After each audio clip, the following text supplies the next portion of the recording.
நமச்சிவாய வாழ்க. நாதன்தாள் வாழ்க. இமைப்பொழுதும் என் நெஞ்சில் நீங்காதான் தாழ் வாழ்க. வாழ்க வளமுடன். அனைவருக்கும் இனிய வணக்கங்கள். நாம் இந்த பதிவில் பிறக்கப் போகும் ஏப்ரல் மாதத்திற்கான சுப மற்றும் அசுப பலன்கள் என்னென்ன என்பதனையும், அசுப பலன்கள் ஏற்படுமாயின் ராசிக்காரர்கள் செய்ய வேண்டிய பரிகாரங்கள் என்னென்ன, வழிபட வேண்டிய தெய்வம் யார் என்பதனை பற்றியும் விரிவாக காண்போம்.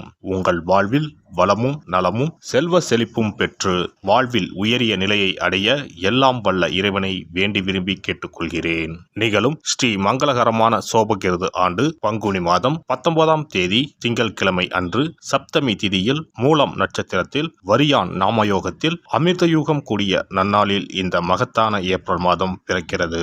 இம்மாத கிரக நிலைகளை பார்க்கும்போது மேசத்தில் குரு பகவானும், கன்னி ராசியில் கேது பகவானும், தனுசு ராசியில் சந்திர பகவானும், கும்ப ராசியில் சனி பகவானுடன் செவ்வாய் பகவானும் சஞ்சாரம் செய்கின்றனர். மீனராசியில் சூரிய பகவான், ராகு பகவான், சுக்கிர பகவான், புதன் பகவான் இணைந்துள்ளனர். இம்மாத கிரக பெயர்ச்சி என எடுத்துக்கொண்டால் ஏப்ரல் 13ஆம் தேதி சூரிய பகவான் மேசராசிக்கும், ஏப்ரல் மாதம் 23ஆம் தேதி செவ்வாய் பகவான் கும்பராசியில் இருந்து மீனராசிக்கும் இடப்பெயர்ச்சி அடைகின்றனர். அதேபோல் இந்த ஏப்ரல் மாதம் 24ஆம் தேதி சுக்கிர பகவான் மீனராசியில் இருந்து மேசராசிக்கு இடப்பெயர்ச்சி அடைகிறார்.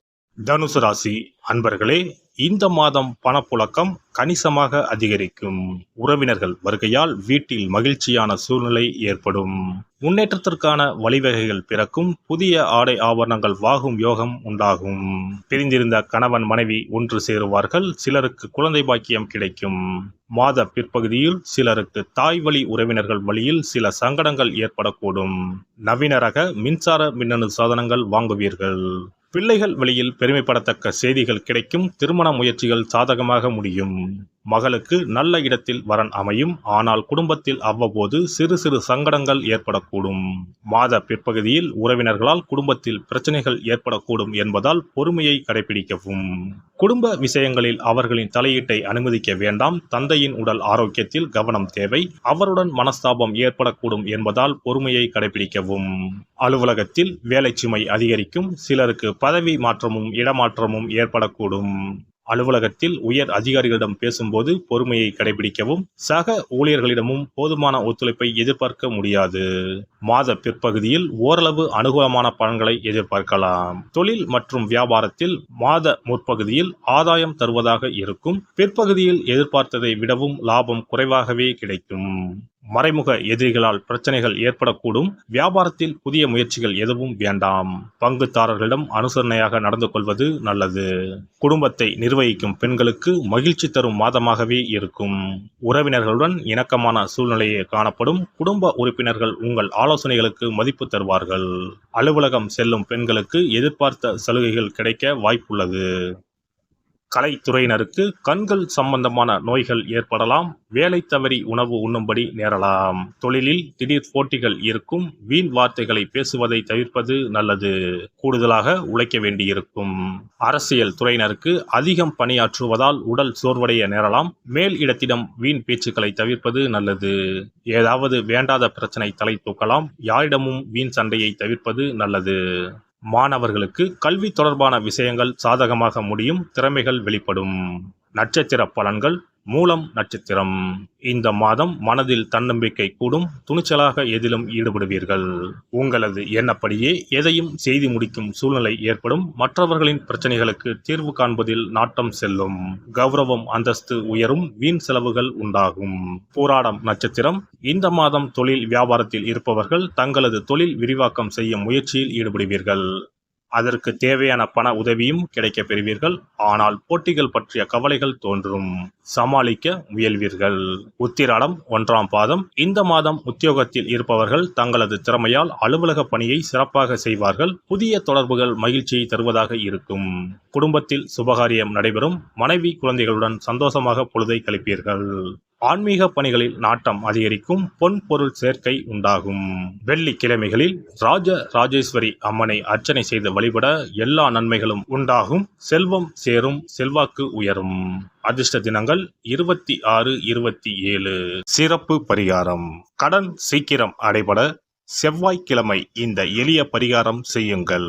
முருகப்பெருமான், உடனே ஓடி வந்து உதவுவார். செவ்வாய்க்கிழமை அன்று சில எளிய பரிகாரங்களை செய்வதால் விரைவில் கடனை அடைத்துவிடலாம் என நம்பப்பட்டு வருகிறது. செவ்வாய்க்கிழமையின் சிறப்புகள் பற்றி காண்போம். எவ்வளவு சம்பாதித்தாலும் வரவும் செலவும் சிலருக்கு சரியாக இருக்கும். சேமிப்பு என்பது உப்புக்கும் இருக்காது. ஆனால் சிலருக்கு வரவை மீறியும் அதிக செலவுகள் ஏற்பட்டு கடன் போன்ற பிரச்சனைகள் வந்துவிடும். இதனால் நிம்மதியாக வாழ முடியாமல் திணறுவர். இந்த மாதிரியான பிரச்சனைகளுக்கு தீர்வுகளை முருகப்பெருமான் அருள்வார். அவருடைய வழிபாட்டிற்கு ஏற்ற தினம் செவ்வாய்க்கிழமை. செவ்வாய்க்கிழமை அன்றைய நாளில் கடன் பிரச்சனைகள், பணி தொடர்பான பிரச்சனைகளை நினைத்து முருகனை வழிபடலாம். செவ்வாய்க்கிழமை அன்று நல்ல செயல்களை தொடங்க ஏற்ற நாள் இல்லை என்பது பாரம்பரியமாக நம்பப்பட்டு வருகிறது. ஆனால் செவ்வாய்க்கிழமை ராகு காலத்தில் செய்யப்படும் வழிபாடு பூஜைகளுக்கு ஆற்றல் அதிகம் என்பது ஐதீகம். செவ்வாய்க்கிழமை அன்று வரும் ராகு காலத்தில் அம்மன் துர்க்கைக்கு எலுமிச்சை தீபம் ஏற்றி வழிபாடு செய்தால் திருமண தடை விலகும். எப்பேற்பட்ட பிரச்சனையாக இருந்தாலும் உடனடியாக தீரும் என்பது ஐதீகம். அதே போலவே துர்க்கை அம்மனுக்கு ராகு காலத்தில் எலுமிச்சை மாலை போட்டு வழிபாடு செய்தால் நல்ல வேலை கிடைக்கும், நம்முடைய கடன் பிரச்சனைகள் தீரும் என ஆன்மீக பெரியோர் கூறுகின்றனர். செவ்வாய்க்கிழமை அன்று செய்ய வேண்டிய பரிகாரங்கள். எவ்வளவு அடைத்தாலும் தீராத கடன் சுமை இருப்போர் செவ்வாய்க்கிழமை அன்று வீட்டில் ஒரு எளிய பரிகாரத்தை செய்தால் அவர்களுடைய மொத்த கடனம் அடைவதற்கான வழிகள் கிடைக்கும். செவ்வாய்க்கிழமையில் வருகின்ற செவ்வாய் ஹோரையில் இந்த வழிபாட்டை செய்ய வேண்டும்.